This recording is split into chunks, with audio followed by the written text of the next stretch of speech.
Squid Game Season 2 came out recently and has already taken the world by storm, like its previous release, filling Instagram Reels and TikTok feeds with sometimes questionable edits and memes. If you happen to live under a very large rock when it comes to online media like myself, Squid Game is a South Korean Netflix series with survival thriller elements where 456 financially crippled players compete in a secret contest comprised of deadly spins on children's games to try and win a large cash prize. I thought I'd do something to commemorate the series' recent revival, so I decided to beat Red Light Green Light, one of the series' most iconic games, 100 times. Because apparently, I don't care about my own mental well-being. As you can see from the time-lapse to my right, I did start recording at 5 wins rather than 0, as I wanted to get a feel for the gameplay loop first. I honestly don't think anyone will miss those extra few sped-up seconds though. I did not use game passes or cheats of any kind, and did it all in one sitting for the sake of transparency. I did manage to catch some suspiciously fast individuals throughout my time in that server, and all I have to say on that is, if you're gonna exploit, at least pick a better game.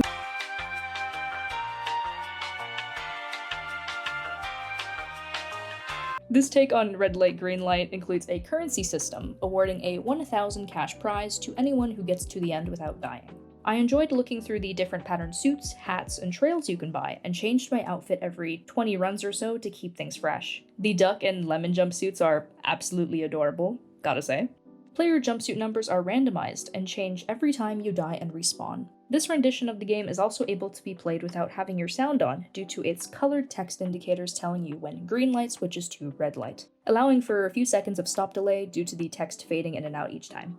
I was so happy when I discovered this because, with all due respect, if I had to listen to the DAW audio repeat itself over and over and over for that long, I would have probably gone insane. I ended up listening to Queso VODs instead to pass time.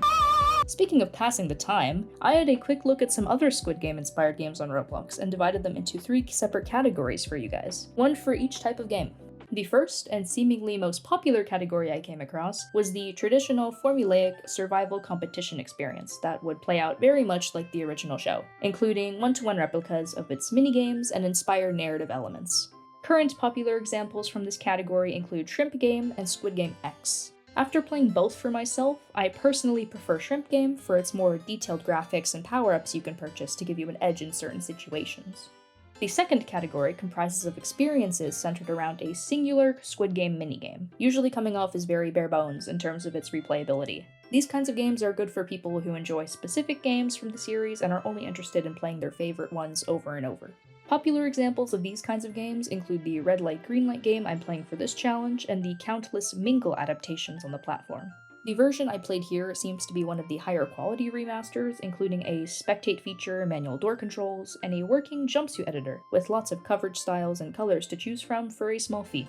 Finally, we have Squid Game roleplay game. Okay, actually, I don't know if I want to do that. Finally, we have the typical simulator category. I think everyone knows what simulators are, they're literally everywhere on Roblox at this point. This one I managed to find is called Dalgona Simulator, clearly inspired by the Dalgona Challenge seen in the show's first season.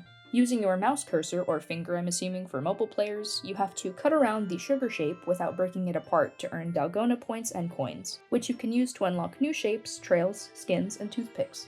You can also spend these currencies on multiplier upgrades. Cutting all around your shape without any mistakes will of course award you bonus points, and messing up on the same shape too many times will result in it fully breaking apart and you'll have to start from 0 all over again. There's also some leaderboards you can work towards if you're into that kind of thing. Don't know what's up with the red one, but it's whatever, I guess. And that brings us to the end of the 100 win run. I think a good send-off to this challenge would be for us to watch the 100th attempt together, in real time. Let's see it.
6 hours.